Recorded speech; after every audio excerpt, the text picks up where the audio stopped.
Hello, ladies and gentlemen, and welcome to the second of our three-part public speaking course. My name is John Dove, and I am the founder of publicspeakingtuition.com. Tonight, I will be giving a presentation on how to build rapport with the audience. Last week, I was giving a talk on how to improve confidence and how to overcome the fear of public speaking. Tonight, I'll be talking about rapport. And next week, I'll be looking at various ways and various techniques to improve your public speaking. So I've entitled that one, How to Make Your Speech Flow. So I'm talking about building rapport tonight. And besides confidence, I would say this is one of the most important aspects of public speaking, because once you've got the confidence to actually go out and give a presentation to an audience, you need to be able to engage with the audience. So you need the audience to feel like you're having a conversation with them, like you're talking to them rather than just simply talking at them. And it's quite difficult to do, but can be achieved and really can help you give that effective presentation. And this all starts before you even open your mouth. So you might recall last week that I was talking about when you start a presentation, you'll go out and you'll look at the audience for a few seconds, gather your thoughts, take a breath. And I was talking about why that was important for building your own confidence and helping yourself get settled. But it's also important for the audience as well, because by you going up on stage, taking a few seconds, looking around the audience, it allows you to firstly make eye contact with a number of members of the audience. So you're looking at the audience. But also it shows the audience that you're in control, like you're not rushed and that you're ready to speak with them. So it almost builds a little bit of respect for yourself as a speaker with the audience. So it's always crucial before you start your presentation, take a quick breath, look around the audience, and then start talking from there. From there, unfortunately, you do have to start talking. And the opening line of your presentation is absolutely crucial. You need to engage the audience right from the start, and you need to really grasp their attention. And there's a number of ways that you can do this, probably more ways than I could even cover in the short time that we have tonight. But I'm going to cover some of the main ways that I believe that you can build rapport with the audience. One of the main ways that you can do this is by starting your talk or your presentation with an anecdote. So it could be by telling a short story. The short story could set the scene for wherever it is that your talk is going. And I'll deal a little bit with speech structure next week. But by setting the scene with a story at the start, that can really grasp the audience's attention. And particularly if it's a story about yourself, you know, there's an element of personal interest there, and people are always interested in a human interest story. So it's a good way of grasping the audience's attention from the outset of your presentation. A second way of doing this can be with what I call an arresting opening. So something quite bold, quite controversial that can really get the audience's attention. So one way you can do this, now this is quite extreme, could be to say something that's really out there, really quite extreme, quite unusual. So for example, you might start your presentation and say, ladies and gentlemen, the sky is green. It's crazy. The audience are thinking, what on earth are you talking about? But because they're thinking, hang on, what are you talking about? Where is this going? They're naturally listening now. They want to think, okay, well, where is this presentation going? And it's because you've started with something that really is just out there. Alternatively, you can start the sort of bold, interesting opening and combine this with an anecdote. So it could be, for example, you might say, 5 years into my career as a professional athlete, I had the biggest surprise of my life. Quick pause before you carry on with your anecdote. Once again, the audience are interested in this. They're really thinking, well, okay, what type of athlete were you? What were you doing for the first 5 years? What was this surprise? So many questions, so they want to carry on listening. So that real bold statement at the outset of your presentation is a good way of grasping the attention of your audience. Another way, and one of my favorite ways, is to start with a question, either a question that the audience would need to answer or a rhetorical question. So you might recall last week that I started the presentation on confidence by saying that normally, if I'm talking about confidence, I would ask the audience by show of hands, who here has a fear of public speaking? So I'm asking the audience to answer a question by popping the hands up. Now that builds rapport, because although you're talking to the audience generally, it doesn't matter whether there's 10 or 10,000 people in that audience. You're actually asking each and every one of them an individual question that they are all required to answer, either by popping the hand up or not putting the hand up, as the case may be. And so the audience have to think about that question and they're required to answer. So there's almost a sort of dialogue between yourself and the audience there. And it's a really good way of building that rapport. The other advantage of using the put your hand up is it can put the audience at ease slightly, because an audience member might pop their hand up and they're looking around the room thinking, okay, he's put his hand up. No, she's not put her hand up. So they're looking around the room, and they might even look to their friends or the colleagues who are sat next to them, pop a little smile, have a little joke about it. So it puts the audience at ease and they're more receptive for what you're going to say then. So you've built that rapport and you've relaxed the audience at the same time. And the other way can be a rhetorical question. So it could be, think about it, members of the audience, how important are door handles? You're not expecting an answer, but, they have to think about this. They're thinking about this. Okay, what is the importance of a door handle? Why do we need them? Where's he going with this next? So the audience are now on side with you, and they're thinking about what your presentation is going to be. They're naturally thinking about this. So once again, they're going to be receptive to whatever it is that you will be talking about. And remember to always pause for a couple of seconds after you ask that question, just to give your audience time to think before you move on. I could go on for a long time about talking about this, but I think I'll just share one more potential opening line for you. And that can be to make a promise to your audience at the start. So to give them a reason to continue to listen and to give you their attention.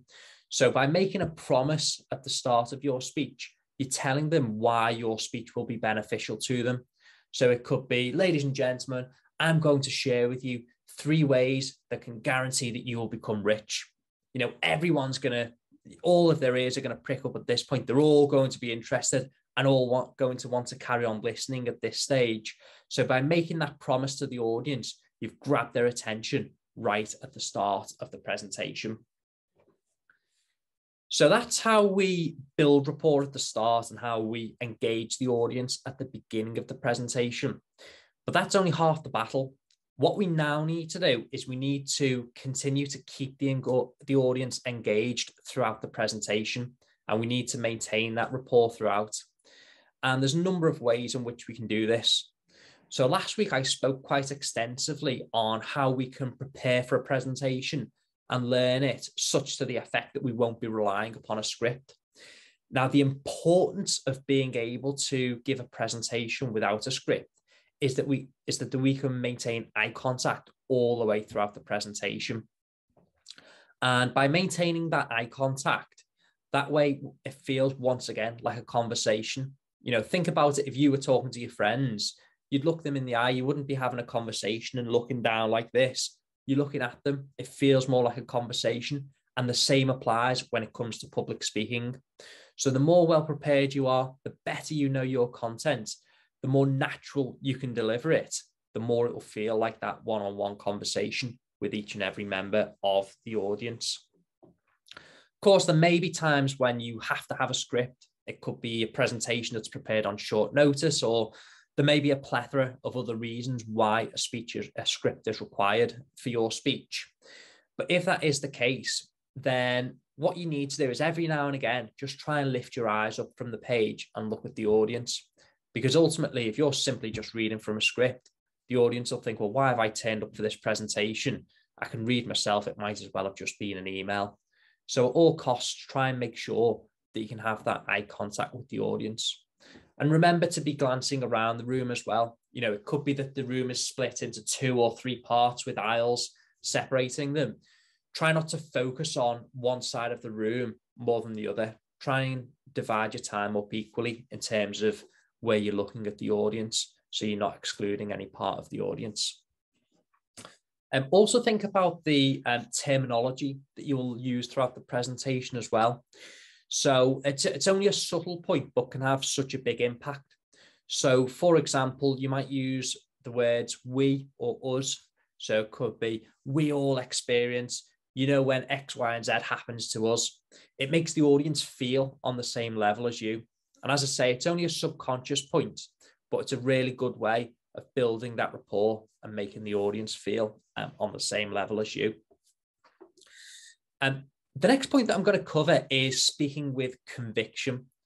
And this is important because nobody wants to listen to a boring or unengaging, uninterested speaker. That's a surefire way to make sure that your audience is going to switch off and they're not going to listen to you. So make sure that you keep it interesting and engaging all the way throughout. One of the key things when it comes to public speaking is quite often less is more. So a lot of people have this tendency that they can talk and talk and talk. They can make a speech last as long as it needs to. But if you talk for longer than you need to, you can really bore the audience. If you carry on talking for an hour and you could have really made all the points that you needed to and made them effectively within 10, 15 minutes, well, you've just wasted 45 minutes of your time and 45 minutes of the audience's time. So don't waffle if you don't need to. Keep it simple, keep it succinct, and keep it to the point. Unless, of course, you're going into detail and it requires a lot of detail, fine. But if you're just reiterating the same ground and talking around in circles, the audience will switch off at some point. So keep it snappy where you can. And also think about how you actually present your ideas. Now, the key thing is you need to present with enthusiasm, because enthusiasm is engaging, it's contagious, and your enthusiasm will pass on to the audience as well. So sometimes you'll hear me speak and I might speed up a bit because, I'm really trying to emphasize a point, or I'm particularly excited about a point. I might pause at the end of a point because it's quite a dramatic point. I want it to hit home. You can use hand gestures, face gestures, whatever it might be. But all of these points help you be more convincing, speak with conviction, and then make your speech just that more engaging.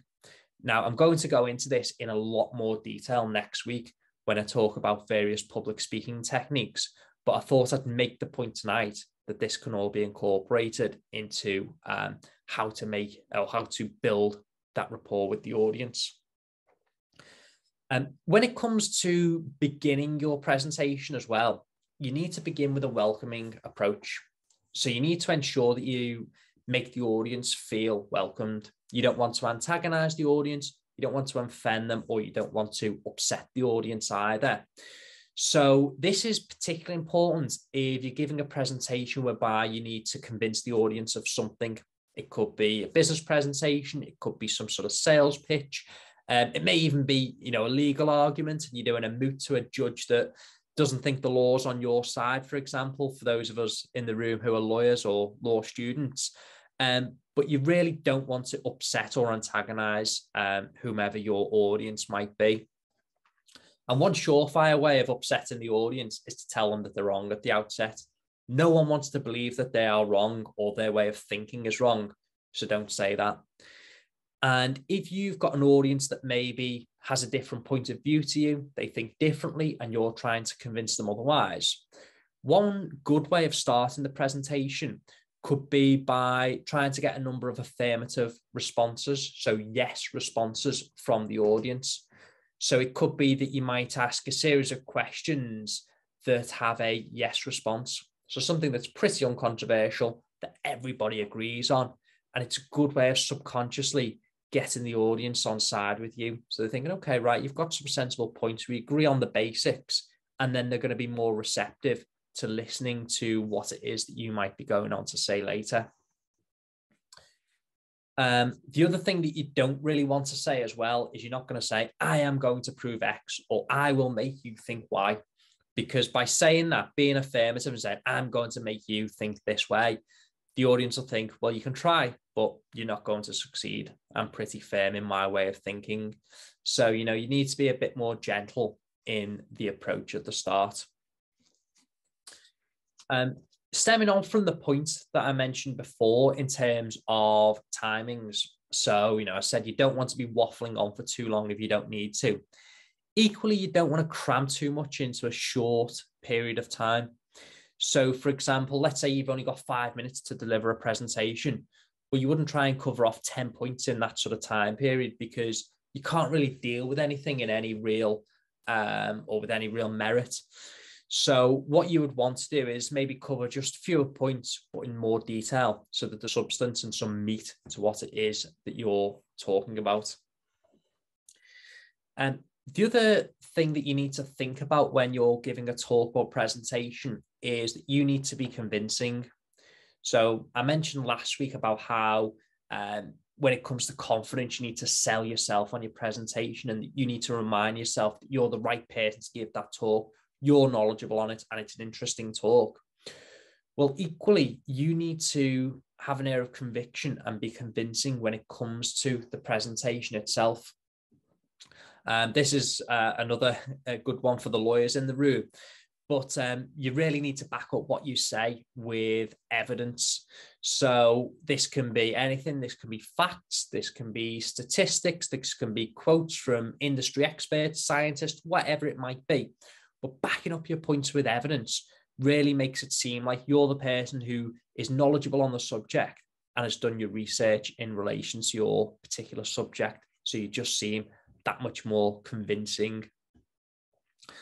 You also need to think about if you're, giving a talk whereby you need to convince somebody of something. It could be selling something. It could be a business presentation. Think about where the weaknesses lie in your presentation. So think about any potential objections that your audience might have to what you're saying, any queries they might have, any concerns that they might have, and deal with those in your presentation. So you could say, you might be thinking X, Y, and Z. You might be worried about A and B. These are good points. However, and then knock it down, remind them what the benefits are of whatever it is that you're talking about. So you'll deal with them there and then. It makes you seem like a much more prepared speaker, makes you appear like you actually understand what you're talking about and you've really thought about any potential objections, and also can save you time if you're giving a presentation whereby there might be a Q&A session at the end. You've dealt with those points early on.